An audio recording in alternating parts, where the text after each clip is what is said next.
ぞ。ファイナルプロミネンスだ。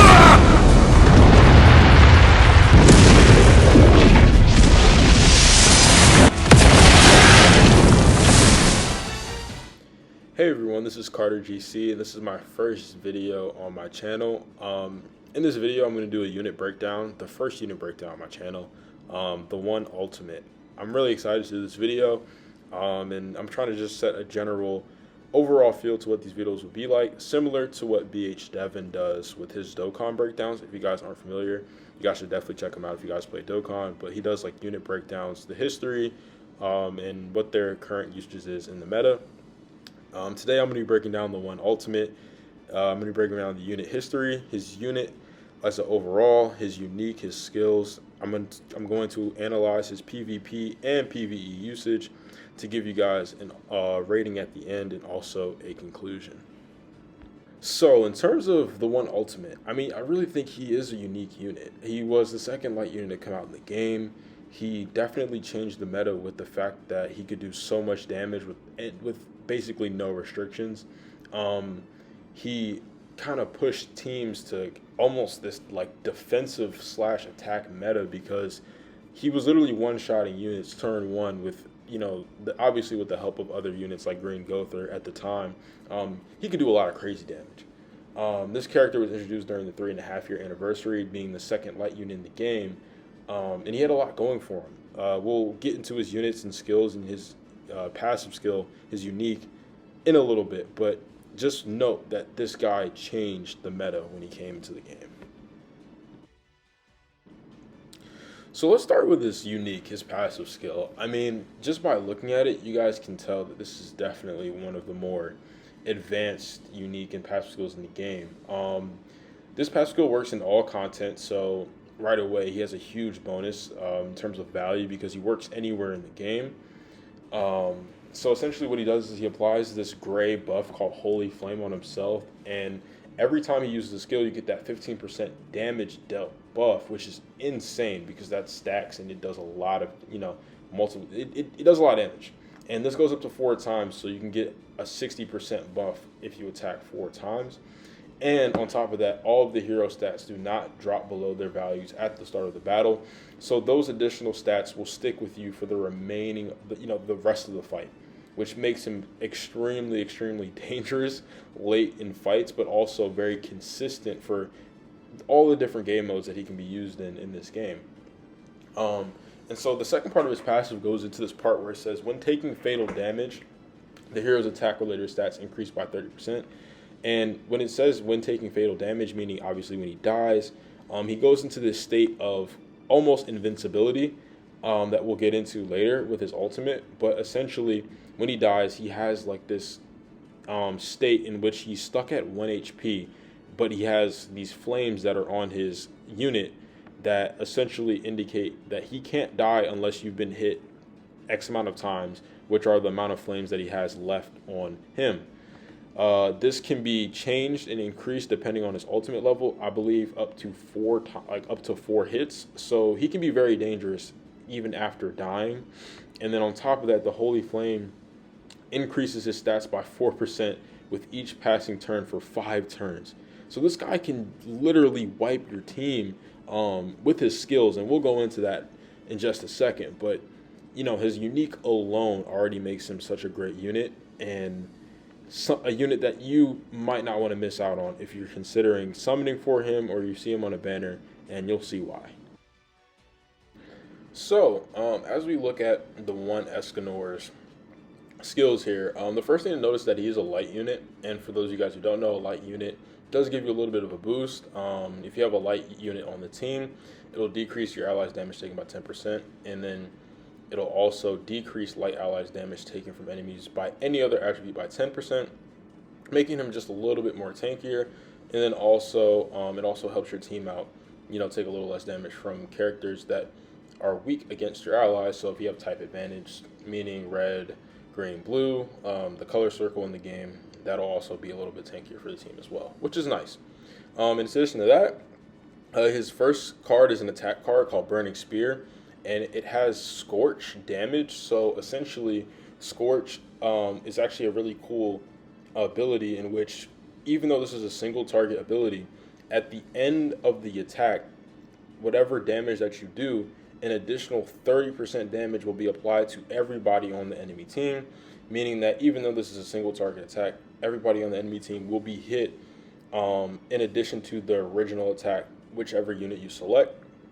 So if you select one unit in the middle, you hit him with this ability, 30% of the damage dealt will be dealt to everybody on the other team, which is crazy and also a very, very unique and amazing skill that a lot of units in this game essentially cannot mimic, because this is the only type in the game as of right now where a single target can also hit for an AoE, unless you talk about maybe AGL Kusak's ultimate, which is Abyss, but it's not quite in the same manner because this happens instantly within the same turn. So if we look at his second attack card here and also his ultimate, let's just focus on the top one here. Crazy Prominence, a very good AoE attack with Overpower. Overpower essentially is a unique ability that does more damage as you have less health. And you might be wondering, well, where could this actually be useful? Well, when I mentioned earlier, when he is fixed at 1 HP when he dies, it's very likely that you could team wipe a whole team if you have maybe a silver or definitely a gold card of this. Even though it may not happen every single time, this card can be very deadly, even in regular form without having the low HP, because of the amount of damage that it does. Starting at 120 at rank 1 and then at rank 3 doing 300% damage. So this card is very dangerous. I really always recommend, if you run him, just be prepared to, have this, in your back pocket as a last resort, because a lot of times in fights, it'll come down to whether or not a team can survive this AoE. That's how much damage this AoE can do. And then not to mention its ultimate, Final Prominence, which you guys saw at the beginning of the video. It inflicts immolation damage, which is the combination of both Crazy Prominence and his first ability, Scorch, in a weird way.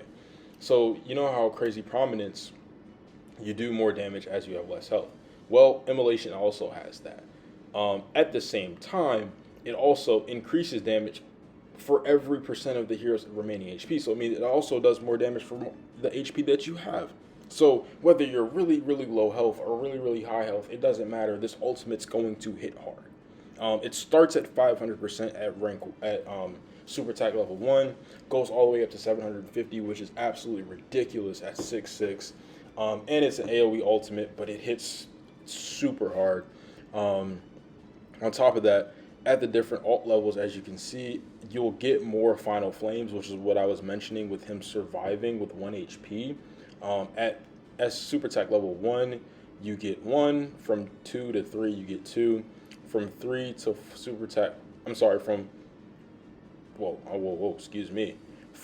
2 to 3, you get 2 levels. From 4 to 5, you get 3. And then at super attack level 6, you get 4 flames, which is absolutely ridiculous. And he is literally so hard to kill, because even with 4 flames, that means that even if you have an enemy in PvP that has 3 attacks in that turn, they still cannot take him out. They can't take him out for another turn, which is absolutely insane.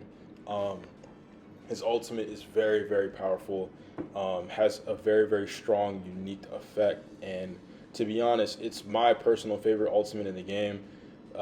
It's just a beautiful ultimate. It does a lot of damage. It supports you, and it also puts you in a position to win a lot of different game modes and also matches in PvP.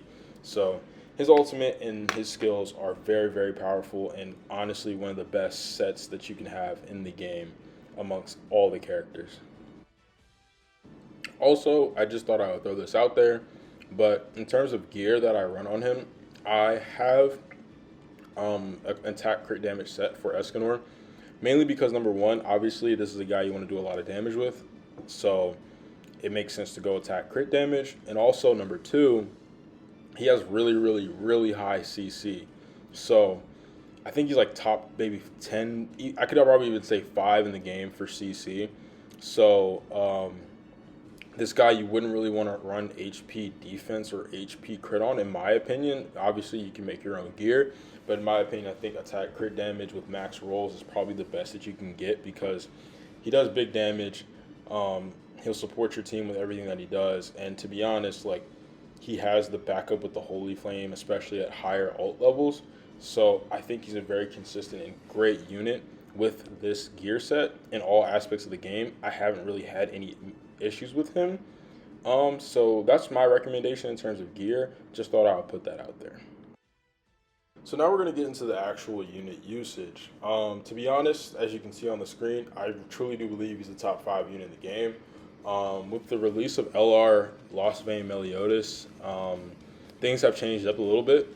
For me, I have him around that 2 to 3 spot. You could really argue with Purgatory Meliodas. I think he is better than Mael just because Mael is restricted to the Archangels team, but the Purgatory Melee, the One Ultimate argument can be definitely fought out. It's something that to consider because I think he is a really, really good unit, but also he has his flaws as well. So as you're looking on the screen, I want to give a huge shout out to the 7 Deadly Sins wiki and the fandom, and then also the Japanese 7 Deadly Sins website as well, just for giving insight on information that we'll be diving into really quickly. Just to give you guys a slightly in-depth look on how this unit looks, overall in the game, and then it'll come to my rating at the end. So, as you guys just saw, the overall character rankings, the strongest character rankings, PvE and PvP ratings, all included the One Ultimate.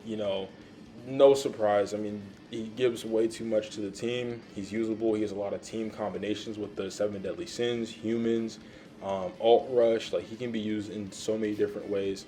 He's an extremely unique character, extremely powerful. Things I've all said before. He's just really, really good. So right now we're gonna take a look into his advanced stats.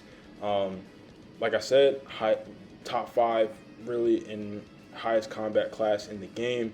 Attack, defense, HP, pierce rate, crit resistance, regen rate, crit chance, every single stat that you really need in the game. Maybe for the exception of lifesteal, as you can see, he's pretty much killing it. To be honest, it doesn't really get much better than this. The only few characters that have gotten close to this is Purgatory Meliodas and Lost Vein Meliodas, who just released, obviously with the 4th year anniversary update, but he's been at the top of the game since his release, no surprise. So here we have the PvE rankings and pretty much 10s across the board, for the exception of Grey Demon, Belmoth, OG Demon, with the Deer, and that's basically it. He works in everything else. This guy's amazing. You guys really should summon for this unit, especially on this 4th year anniversary banner. There's just too much value to be missing on this banner with Bond, the One Ultimate, Purgatory Meliodas, Trader Meliodas, Merlin. There are just so many good units on this banner, but this is definitely one of the ones you should definitely be looking out for, especially if you get him. He could definitely change the game experience for you, number one, and he can also get you to the next level if that's what you're looking to do with your box. So the last thing we're going to look at here is just his stats at pretty much level 100, super attack level 6, the best maxed out in the game. Doesn't get much better than this. As the stats show, attack is at 10, defense is at 8. His defense is a little shabby from time to time, which will be a part of his unit analysis and conclusion at the end. His HP 10, Pierce 10, resistance once again goes hand in hand with his defense. Not that great. It's kind of average as it says on the chart. That's mainly because of his defensive stat. He has a pretty solid defensive stat. It's just that his passive and his skills don't support defense. Like, he is a very, very strong attack-based unit with good defensive stats, just not there's nothing in his passive that actually supports his defense outside of his stats. So that's probably what contributes to both the defense rating being at 8 and also resistance being at 8. But if you look at regen, crit damage, crit resistance, crit defense, those are all 10s. Once again, great defensive stats, just no support from his unique. And then his lifesteal and recovery, not that great. another part of the unit, which of course he has to have a little bit of a weakness. And if there's anywhere they're going to put that, I definitely agree with them putting it in his defensive capabilities, because the One Ultimate, let's be real, should be an attack powerful based unit. And this is honestly their way of getting to him. And to be honest, in the current meta, especially now with Transcendent Bond, he's definitely making a very strong case once again to be one of the top units in the game, but he always has been. I mean, he kind of dropped off a little bit without having good support from the human side of things, but now he has good support with the Transcendent Bond team, and also new humans coming in the game like Rudius with the recent collaboration. So I think he is still a very, very great unit, no doubt in my mind. Transcendent Bond just makes him even better. He has a team that he can be run on now, and I think this really, really is a top 3 unit in the game. And so now we're on to my favorite part of the video, the final rating and conclusion. So, as I conclude this video, I want to recap everything we focused on. The One Ultimate is a great unit. There's no denying that. Came out, once again, 3.5 year anniversary. Has extremely powerful, unique skills with the Scorch ability on his single target and also Overpower on his AoE. He's very, very good in PvP, now with support from Transcendent Bond of the 4th year anniversary update. He has other great teams as well he can be used on. In PvE, he works extremely well in a lot of different of the toughest bosses in the game, including Demonic Beast Battle, Knighthood, all types of different PvE content. This guy can pretty much handle it all. So, in terms of the ratings for today, my first ratings ever on this channel, for PvP, I gave the One Ultimate a 9.5 out of 10. He does too much damage, he provides a lot for your team. While his defense is not that great, which is probably his only negative trait, this guy is amazing. So for PvP, I gave him a 9.5 out of 10. For PvE, I gave him a 9 out of 10. Like I continued to say for this entire video, he's valuable pretty much in every aspect of the game. He can handle basically any content in the game, except for the ones that explicitly negate his passive, which he's so powerful. If you look at a lot of the upcoming, I think even like the Liz and Meliodas final boss, they literally just give you extra points for not using this guy because of how strong he is. So overall, I gave him a 9.25 out of 10. This guy is truly one of the best units in the game. Top 3, easily, debatable. You could even debate him as 1, but for right now, I think that belongs to LR Lost Vein Meliodas. So in conclusion, he's a great unit. Go get him if you can. He's amazing. My favorite unit in the game, the One Ultimate. Thank you so much for watching. Please like, comment, subscribe. Drop some tips for this first video. It won't be as long in the future, hopefully. I have a lot of fun doing this. Thank you.